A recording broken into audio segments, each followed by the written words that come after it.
Kita langsung menuju ke informasi pertama. Pemirsa, pelapor kasus pelecehan seksual di Boyolali membantah rilis yang disampaikan Polda Jawa Tengah. Sebaliknya, pelapor justru merasa dirinya dirugikan karena menurut keterangan Polda, pelapor mengarang cerita tentang peristiwa yang dialami. Pelapor berinisial R saat ditemui di rumahnya di Kecamatan Simo, Boyolali menceritakan kembali kronologis lengkap kejadian yang menimpa dirinya.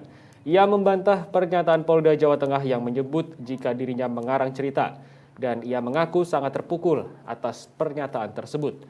Menurutnya semua yang terjadi karena dirinya pasrah karena terduga pelaku GWS mengancam akan membunuhnya bila tidak dituruti keinginannya. Sejak awal GWS yang mengaku dan menunjukkan kartu tanda anggota atau KTA kepolisian di Polda Jawa Tengah datang ke rumah korban untuk menawarkan bantuan terkait dengan kasus perjudian yang dilakukan oleh suami R. Namun GWS membawanya ke sebuah hotel di daerah Bandungan, Kabupaten Semarang. Sementara itu kuasa hukum GWS membenarkan jika rilis Polda Jawa Tengah sesuai dengan keterangan yang disampaikan kliennya. Kuasa hukum GWS juga menegaskan tidak ditemukan unsur kekerasan di dalam kasus ini dan perbuatan intim yang terjadi juga atas dasar mau sama mau. Kliennya pun juga tidak pernah mengaku-ngaku sebagai anggota kepolisian. Selain itu, antara klien dengan pelapor serta suami pelapor juga sudah saling mengenal sebelumnya.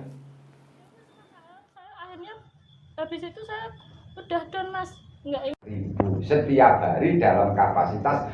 Dia masuk hotel, saya juga ngikuti dia.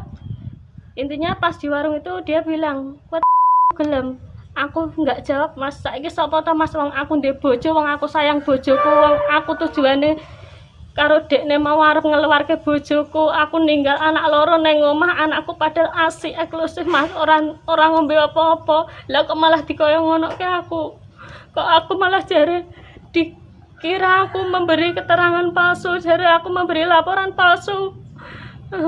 Itu ya Allah, aku tidak bisa ngomong lagi, Mas. Itu menjambak, mengancam dengan pisau, menunjukkan kartu anggota perwira Polda.